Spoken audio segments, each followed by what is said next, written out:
And so I have Annie Saltzman here with me today, and we're going to share some beautiful stories about she and I. But first, I wanted to tell you that Annie is not with us live right now because for some reason my Zoom will not allow me access. And so I'm going to go ahead and post this in the group as soon as we're done. And so you'll get to see Annie's beautiful face, and you'll get to see her personally share her story. But for right now, I just wanted to say welcome to Take Back Your Magic Summit. I'm Nicole Riley, your host, and I'm really excited about this because we wanted to do this for a really long time. It's an opportunity for me to highlight the women that I love so very much that are dear to my heart and who have accomplished amazing things in their lives. And they're here just to give you hope and inspiration. And that's what we're doing in this summit for the next 7 days. First up is Annie Saltzman. I'm super excited. I wish you could see her face, but you will later on. Annie and I, we go back a little ways. How long has it been? 5 years. 5 years. Okay. And so we're going to share little stories about she and I. So welcome to everybody that's watching this live. Annie, thank you for joining me and for doing this with me. And, I know that you know how much I love you.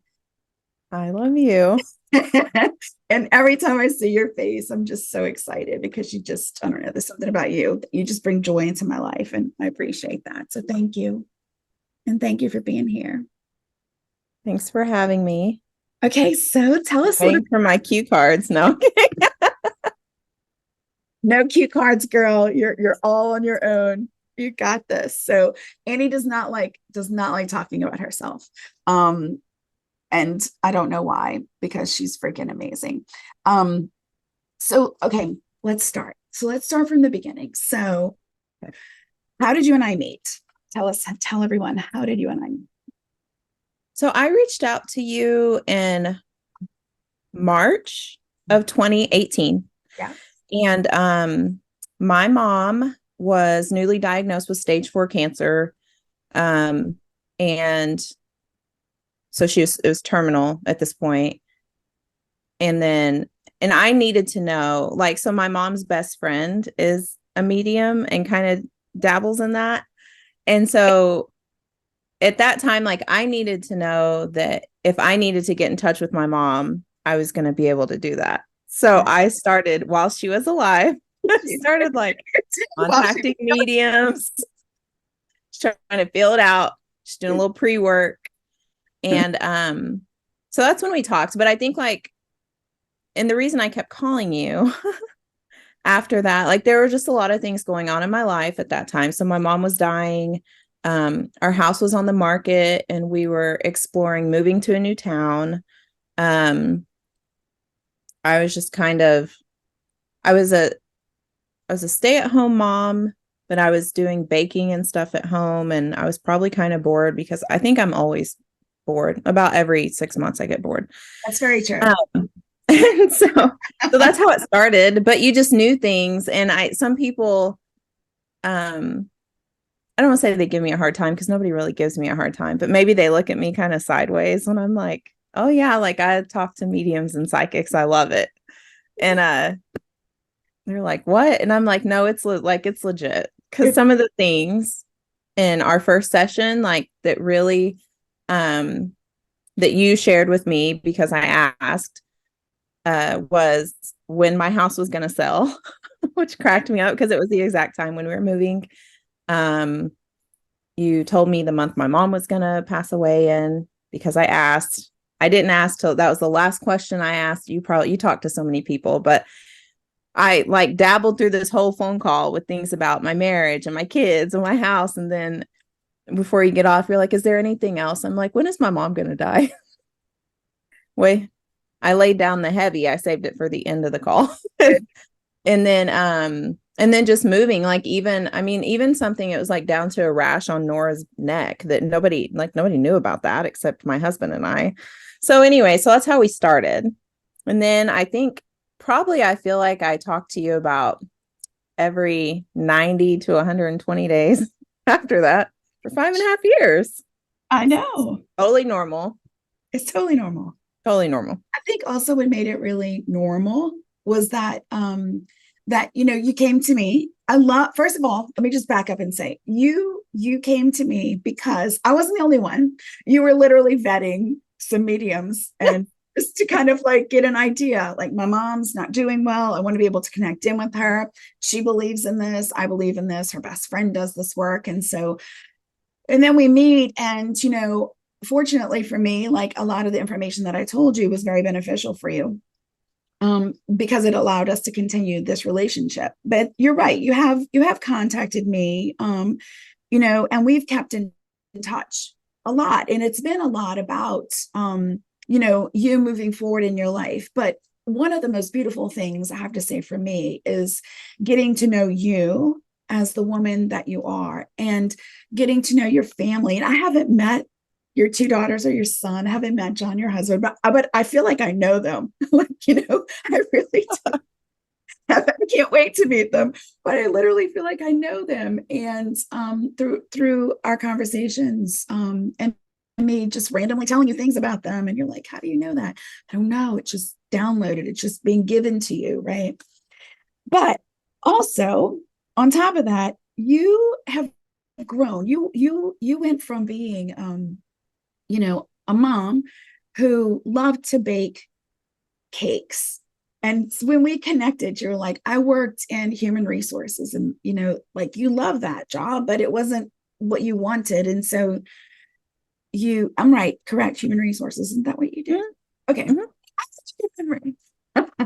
And so you're like, I don't know if I like this job. And so, you moved into the space, and I come into your world, and I'm like, maybe you should consider, what did I say?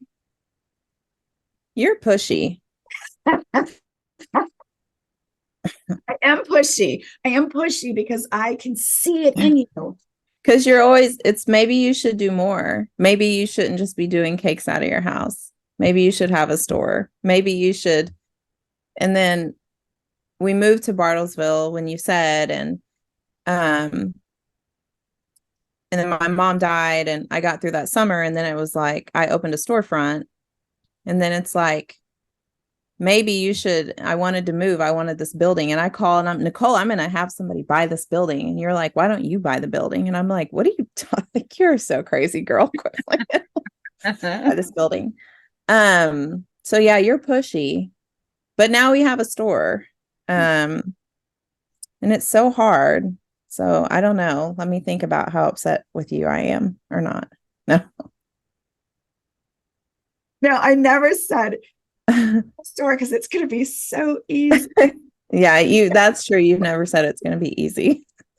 I didn't say that. And I know that it has been ups and downs, but I think the beauty of it also is knowing that, part of who you are and your personality is like, you love like new and exciting things and like changing things up. So for me, mentoring you, I know that one of the things that I'm going to confront is Annie is bored. So when you're like, things are hard, I'm like, are they hard or is she bored? Right. So that's something that I have to work through. Am I right? Yeah. Yeah. I get bored. Yeah, you do. You do. I think another cool thing too is that, and we've talked about this before, but like numerology, I'm really into that. And so in numerology, we're both the same numerological number. Yeah. So it's so cool to be able to see myself in you, and you see yourself in me. And I think that plays a really big part in our relationship, because you inspire, even though I might be the inspirer, right? You do it and you inspire me to do it. Just like when we were getting ready to get on this call, I was like, okay, you're ready. And you're like, yeah, why not? Just press it. Just press the button, right? Just like, you're right. Why not? Just press the damn button. Let's get this. So I love that. I love being able to see that within you too. Okay, so wasn't easy opening this first store. Wasn't No, easy. and I think so, like I don't know. Like, so in my head, I simplify things in my head. Like I don't think ahead. I don't plan. Yeah. I just say, this is what I've been doing. So if I can maintain the status quo, then I can probably make it work. And so, and I'm trying 5 years in, like I'm trying to do a little better at that. Yeah. Um, but yeah, so we opened the store and it's been hard, but I know if I'm honest and talk about it, there are parts of it that get easier. Um, and then the parts that I don't know that I'm still learning, like they're hard and they'll trip me up and I want to quit sometimes. But so we opened the store just as a bakery, doing the custom cakes and the cookies. And then 1 year in, we expanded and we added more. We added coffee service. And then 6 months after we did that, like COVID happened. So we kind of had to step back and do curbside for a while. And then when we opened the store back up, this building became for sale, which I felt like was a better location for us. And it was, then we would own our building. And so then we moved and Right then, after you decorated, can I just say, right after you had this designer come in and decorate the whole space. yeah, that was hard. And then we added like, I thought, oh, we'll just do a light lunch because now we're across the street from businesses. And so in my mind, like, we're going to do these deli sandwiches, but somehow I was connected with the chef and they weren't working because it was COVID. So I was like, why don't you come here and make a menu? And then she stayed. And so then I feel like the business has kind of evolved and like now it's more about her food, which is great. It is. But it's become like, it's definitely much more than cakes and cookies. Like the business that, in my passion for the business is the people. It's our community and the people we employ and the benefits we can try to give them. And so I want to stop you right there because I want to talk about the people that you employ. But first, I want to tell everybody on Facebook Live that's watching us, thank you for watching us. We were going to be live on Facebook, but for some reason I couldn't get in. So I'm having a live right now with you, obviously, but I'm recording it on Zoom so that you can see Andy's beautiful face, and we're going to put it out later. I just wanted to let you know that the reason why you can't see Andy's face is because I'm technically challenged. So I'm really not, which is really irritating me, but I'm really not technically challenged, but I couldn't figure it out. Okay, so one of the things you just brought up is you said you talked about the people that you hire, and I just think that this is so special, and it really shows a lot of who you are and how you who you are as a human being. So talk a little bit about just some of the people that you hire and what's important to you. Well, I mean, I feel like we hire felons. Yes. We hire single moms. Yeah. And then we hire high school students but I do feel like everyone who we've employed, for the most part, like people who need second chances, or people who need like moms who need a little flexibility or a little understanding. So I try to do things that I feel like I would have appreciated, as far as like the flexibility and stuff, and just to give people, like, everyone's worthy, right? Absolutely. And so just to do that. So like some of the people we've hired, like one of my employees is out of drug court or whatever, and he's my best employee. And if I had 5 of him, I could have like multiple businesses because he's so good. He's always willing to step in. He's always willing to learn. But like in the beginning, we had to be flexible with the schedule because they get called out for drug tests, or they just have like different barriers to employment, where if you're not flexible, it could be problematic. And so he's like one of my favorite success stories because he's been sober for a few years and he's the best worker. Like I think he's missed work 2 times or something. But maybe other people wouldn't have given him a chance. So I feel like having the small business, like we're able to do that, because we don't have corporate rules governing what we do. Right. And then we're also able, like through the business, to contribute like to the community, just by like donations or Like, I love if you want to bring your kid in to ask me for something, like they can talk to me, they can talk to the owner of a business and they can give me their spiel and I can give them a donation. And that's so great. Like, it's good. I've had kids come in, like their parents will message me ahead of time and the kids will be crying, giving me this presentation or whatever, this ask. And so, like, those are the things now that are important to me and what we've created here. But I mean, it's a challenge. It's food. So it's a challenging industry, but we just make the most of it.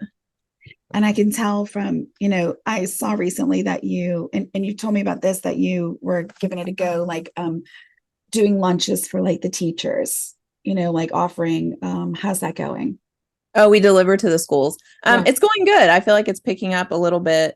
This is our third week to do it. Because that's one of the things teachers would say is that, oh, we can't get there during the day.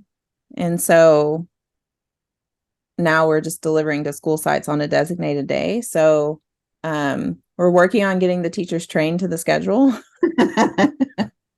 but it's going well. And I feel like it's something that offers them some variety.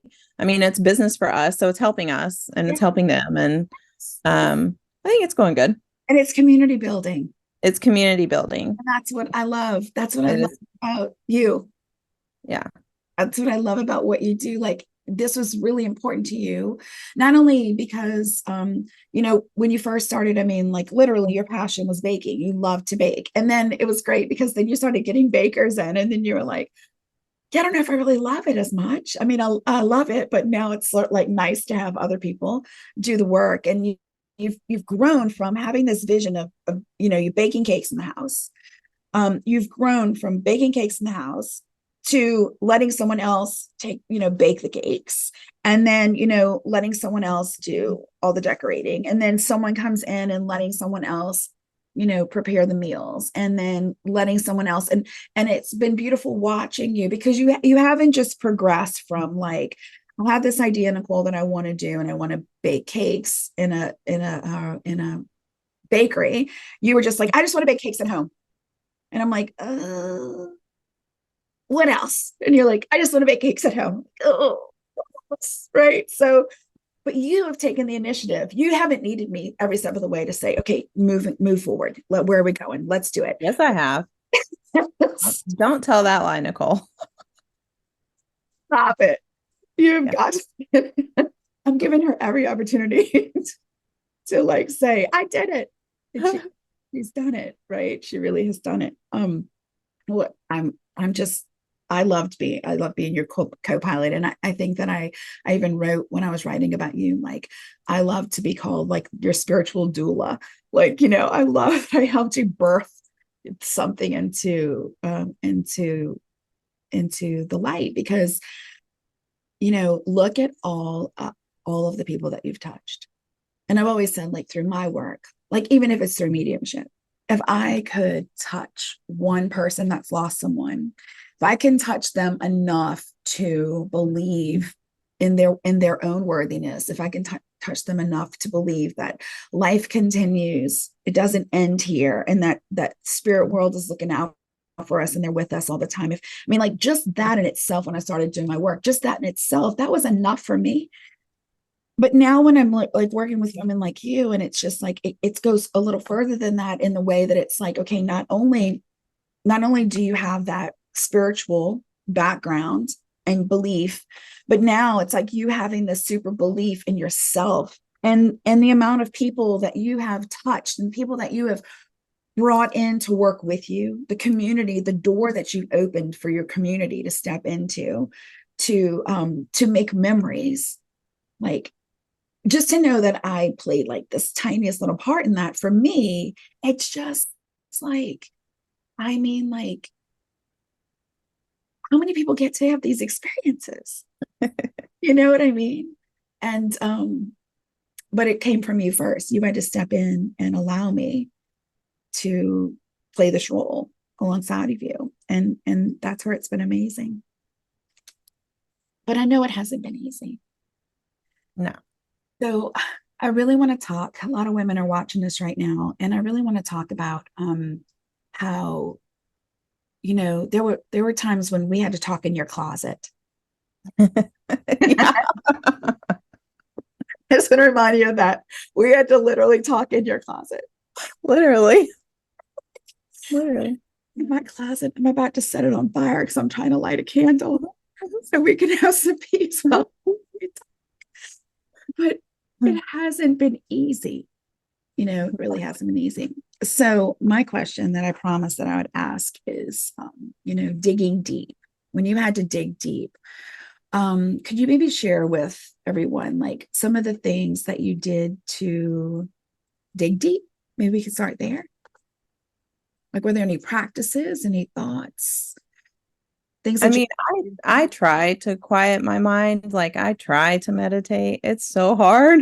you? Um, I don't know why I keep going. And because it is hard. And I think about like society, like what happens that we think like we're not valuable enough and we're not worthy. like like why other people, why not us? Um and I really, I mean, I've been thinking about that a lot lately. Like why not me? Because I've been trying to get my margins in line at work and it's like other people do this. Like why can't I'm not like I'm smart. Why can't I figure this out? Um but so I try to be quiet and meditate. Um I call you a lot. I lean on my husband a lot. Um, Anyway, stop. Let's talk about your husband, John, for a second. mhm, Um, like he has been such a huge support system for you. he is, We just need to give him his props. Boy needs his props. Okay. I need you to tell him that I gave him his props today too. which is comical because he's such he's like he is an accountant. He is an accountant's accountant. And so, just last week, I think we kind of got into it about this because I said, well, I have to do this. I have to put in this air conditioner. And he's like, do we have the money for it? And I'm like, no, we don't have the fucking money for it. But like, what choice do I have? And also, why is that your lead in with everything? Do we have the money? No. Did you magically give me $25,000? No, you didn't. And and then like the next day, like this spiraled into like this hysteria. He came over from work because he works across the street from me. And so he comes over and I'm like, crying, like hyperventilating. He's like, what's wrong? I was like, I feel so bad for you. He was like, why do you feel bad for me? I'm like, because you work hard, you make all this money, and I just spend it. Like, I just sink it into the store. Like, I feel so bad for you. And he said, well, I don't feel bad for me. Why are you feeling bad? And I said, your first question is, how are we going to pay for it? I don't know how we're going to pay for it. I just know we have to have it. And he says, that's my fault. He goes, that is instantly how he said, that's how I'm wired, but I need to change that up if this is what happens. Cause I'm like, I said, you're never going to be able to retire. You just work so hard. And I just sink all this money into this business is a money pit. So that was one. So maybe like next time something comes up, he'll have a better question other than how we're going to pay for it. But I love what you said. Like, and he said, like, he admitted it. This is just my gut reaction. It's just what I do. Yeah. And also, I mean, I think that a lot of men, that's their gut reaction. But I mean, coming from John too, I mean, he's an accountant. Yeah. His first reaction to anyone is like, where's this money coming from? What are you doing with this money? Like that's money's on his mind. But so he's come a ways and yeah. that, he's like, I love what you do. I love what you do in the community. Like, this is great. But if you need to not do it anymore, I will support you. Okay. If you want to continue to do this and find a way, I will support you. He was like, I just want you to be okay. He goes, because I hate seeing you like this. I was like, I hate being like this. I love that man. I love that man. But So yes, so I know it hasn't been easy. And I know that, there were times when even like your relationship struggled because of this. yeah. And I think that that's also something that, I mean, I can attest to that as well. It's like, Nicole, you're working so hard. Like, why, it's not, the money's not, you're not showing up with the money compared to how much you're putting into your work. And it's just like, yeah, that it's very true. It takes a while to build what it is that these dreams that you have, right? And so I totally understand that. And I think, my John, in the same way, he's come a really long way in that space as well. Like, seeing this as like, now he sees it as like, no, you have to do what you're doing. Like, this Yeah. is so important to the world. Like, you have to do it. And so it's like irrelevant a lot of times. Of course, I'm not putting in the amount of money that you're in. I'm putting in like more of the brain power and more like the, so sometimes I go home and I'm just like, don't just everybody, get everybody ready for the weekend. But yeah, I understand, and it's so important to have someone that supports us. Another thing that I wanted to talk about also is that you have the 3 kids. Yeah. How old are they now? 12, 9, and 8. So crazy. Yeah. So we are in the thick of transportation directors. Yes. Yeah. Yeah. That's pretty much what you do, right? Yeah. Yeah. Now, one of them in particular, though, loves the bakery. Yeah. My middle child, who's my daughter, she loves the bakery. It does. Likes to work in there. I think that that's so fabulous that she loves it so much. I mean, hey, she could be the protege. She could be the one that takes it over. No, I wouldn't wish that on anybody. Stop. Maybe could be her dream, Mama. You never know. Could be. And then she's going to be calling me, Nicole, so should I take her to Mom's Bakery? Like, yeah. So, well, thank you for being with me today. Is there anything else that that you want to contribute or say? You've contributed so much to this conversation because you're just so truly authentic. I know the only thing I would say, because I was thinking about this yesterday when I was in the car, is that the only spaces you don't belong in are the ones you don't want to be in. And if there is something you want to pursue and you feel strongly about it and you want to put in the work, then why not do that? Like, there's no reason. Like, and you are a big part. If I didn't have you like confirming or cheering me on, like, it would be really easy to talk myself out of things because it's not the safest route. Yeah. Like, I'd make so much more money if I just go work in HR. You would. But like, there's a reason that we do what we do.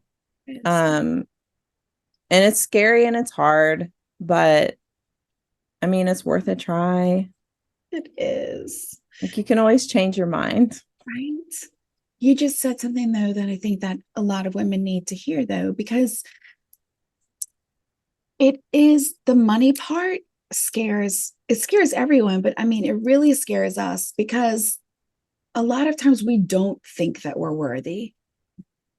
We don't feel that we're worthy of our dreams, especially when our dreams take money. We're always like the givers, or we tend to be the ones that are like the contributors in a way that, like, we keep everything around us as sane as we possibly can. Yeah. And while this is nothing against men at all, I mean, like, but like, your John, my John, they go and they do their things and they're providing the income for the household, right? But there's this part of us where it's like, I have a dream too. Like, I want to do this. And then when it pulls money from the family, it becomes a stressor.